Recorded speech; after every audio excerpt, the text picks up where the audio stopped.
Yo guys, welcome back to another Clash Royale episode. Thank you everybody for smashing 100k subscribers on this channel. You guys are amazing. Now in today's episode, we are taking a look at the craziest Clash Royale glitches that have happened of all time. Now before the video starts, let's smash 1k likes on today's episode. In just under 24 hours, our upload yesterday got a total of 8k likes. You guys are absolutely crazy. Now because my channel is now at 100k subscribers, I'll be doing my massive giveaway on my friend's account called Dank Daddy. Because his channel is extremely small, a lucky subscriber from his channel will get a big iTunes or Google Play card giveaway. So make sure to comment down below which card you want, and one of your lucky subscribers will get the big iTunes or Google Play card giveaway. And with that being said, let's take a look at the craziest Clash Royale glitches and bugs that have ever happened since the birth of the game. Now the first glitch is a Sparky and Hog Rider glitch. For some reason, the Sparky, once locked onto a Hog Rider, will long shot it from a distance it couldn't do otherwise, which is absolutely crazy. And as you can see, a very long snipe. At number 2 is another Hog Rider glitch. Now apparently sometimes, when the Hog Rider wants to flee from cards, it will just simply cross over the river. I don't know if this is a glitch, a bug, or just complete luckiness, but that was a crazy play by the Hog Rider. Now at number 3 is a freeze and battle ram glitch. If you go ahead and you freeze the battle ram while it is moving or charging, for some reason the legs will still move. This is a bit of an animation glitch, but not a big one. Now sometimes in Clash Royale, the retargeting system does not work properly. As you're seeing, the witch gets zapped, and then for some reason, instead of attacking the balloon once again, she just decides to walk away. And here is another example. A Hog Rider is supposed to lock onto a cannon, but instead of doing that, it just simply ignores the cannon and goes right to the tower. A very trollish glitch, and very helpful for people who just love this card. Alright, so here is another battle ram glitch. When you go ahead and you pause the game, the battle ram, when it does attack a tower, for some reason, the battle ram will stay spinning in midair. I gotta say, it does look quite ridiculous, but it could be meant to be inside of the game. If you guys know of any other animation when the game is paused in Clash Royale, please comment it down below. That would be extremely helpful for our next episode. Now when it comes to the Sparky card attacking a Hog Rider, it can either long shot it or just completely ignore it. And as you're about to see, the Hog Rider lands on the river, jumps over it, and then the Sparky just ignores it. I don't know why this happens, but once again, trollish. Now this next glitch was discovered by Eclipse.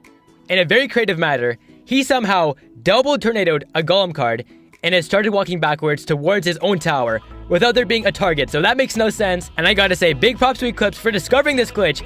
Go ahead and sub to him, he's an amazing YouTuber. Now the Elite Barbarians are very fast cards, but sometimes they can't quite retarget properly, and it looks quite funny. And here's another example of the mini pack at this time, and it goes ahead and it just ignores the fireball by somehow doing an iffy retargeting path. Either that's luck or that is some hidden mini packet buff that you don't even know about. Now at number 8 is another retargeting glitch. As you're seeing, sometimes cards decide not to last shot their target and they pay a price for it. I've experienced this glitch many times, and although it should be mathematically better for all of your cards because it makes your cards more efficient, in the long run sometimes it can troll you really hard. Now at number 7 is another retargeting glitch. Now the reason why this glitch does happen is because each time the giant goes to punch the king tower, the actual card gets a bit bigger, which means that each time it does go to punch, the prince decides to retarget it, but when the punch does go back, the giant card gets a bit smaller on the map, and the prince decides to just go for it. And that's why the glitch does happen. Now at number 10 is a Goblin Barrel map breaking glitch. As you're seeing, the Goblin Barrel sometimes can go over the river. Because the princess was pinning one of the goblins against the lake, he just decided to walk over it like it didn't even exist. At number 11 is the longest Hog Rider jump I've ever seen. It decides to lock onto the tombstone, jumps across 3 to 4 tiles, and just hits it. That is some crazy range for a Hog Rider. Now at number 12 is the funniest glitch I've ever seen. The right giant should lock onto the Inferno Tower right away when it does get spawned down, but instead he walks away, outranges it, and then retargets it. And to make it even worse, a Skeleton Army card gets dropped down on the Inferno Tower. At number 13 we have our very first princess glitch. The card decides to stay back at her own king tower, gets blocked by it, and just for that extra grain of salt, there's a Royal Giant attacking the king tower. That's some extreme bad luck. Now at 14 is a clip of a bandit card being cloned down and attacking a crown tower and taking it out immediately. I know that this isn't a glitch, but I found it very fascinating. Now at number 15 is a crazy Executioner glitch discovered by Galdon Gaming. He was able to get the Executioner axe to leave the map in Clash Royale. Makes no sense how it works, but I guess when the card was first brought to the game, it was extremely buggy. And there's also a second glitch shown in this gameplay when the Executioner is attacking the Lava Hound. When the Lava Hound explodes and turns into lava pups, for some reason, instead of them spreading apart when they do explode, they stay in one big group so that this card can take them out a lot quicker. And just in case you didn't quite get enough action of this glitch happening, here is some more evidence of this glitch happening, also provided to us by Galdon Gaming, so check him out. but this time the Executioner is facing a minion horde card instead of a lava pup horde. And just like our last clip, the axe goes right out of the arena, and it goes, I don't know why, but it starts to speed up as it leaves the arena. Now at number 16, if any of you have watched a Clash Royale Funny Moment episode, you have probably seen this clip of the Hog Rider jumping between the river, going to the Tesla Tower, and going back to the empty space. Now just for fun, in today's episode, I also included a clip of the Executioner attacking a cloned army of skeletons. I don't know why, but when it does mow down all those skeletons, it is a bit satisfying. Just a lot of Elixir flying all over the map. Now at number 17 is our very first P.E.K.K.A glitch. You guys have probably seen this one, but if you go ahead and you log a P.E.K.K.A when it's near the lake, Big Man will actually go on top of the river. Now a cool thing that Clash Royale should add is a water effect. Like when cards go on top of the river, they should fall inside the river, maybe die or drown, or have a splash effect.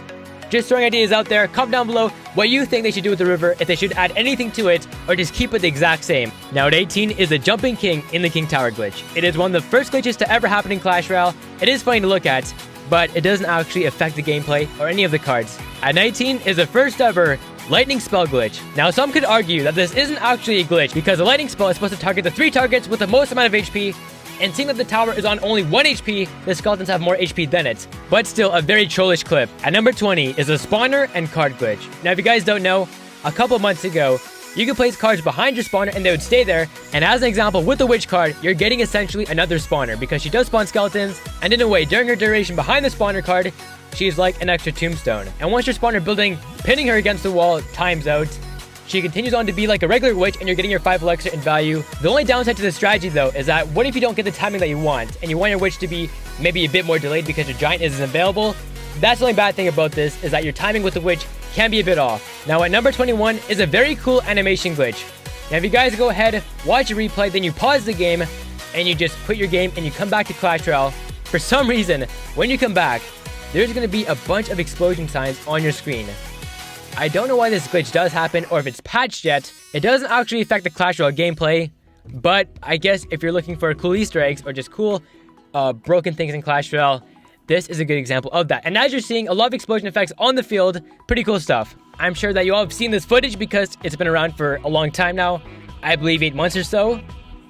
But if you go ahead and you fill up your base with a lot of buildings, if you force down in front tower, it will appear at the top left of the map. Makes no sense, and it will actually attack the enemy crown tower. Now my only question about this glitch is, how did Chief Pat even find out about it in the first place?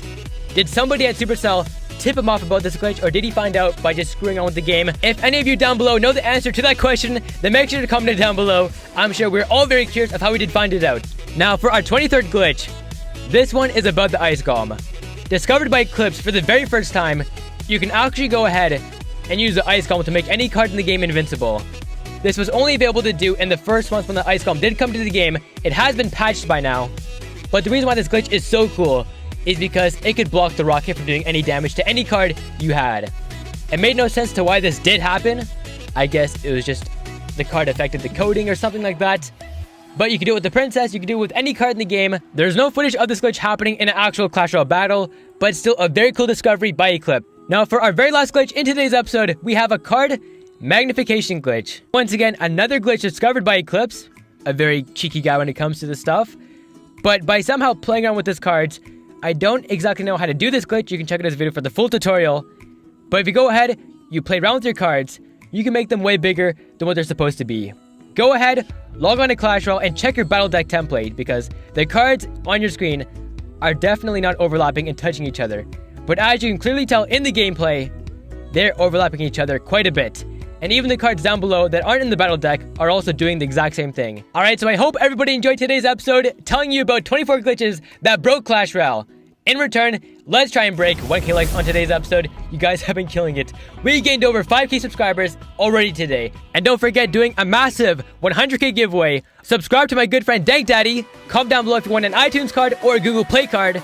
And the lucky subscriber chosen from Dank Daddy's channel will win the big iTunes or Google Play card giveaway. Just make sure to comment down below what you want and subscribe to his channel, and your chances to win are pretty much set. Alright, so stay tuned for the next Clash Royale episode coming up very soon, and I'll catch you guys later.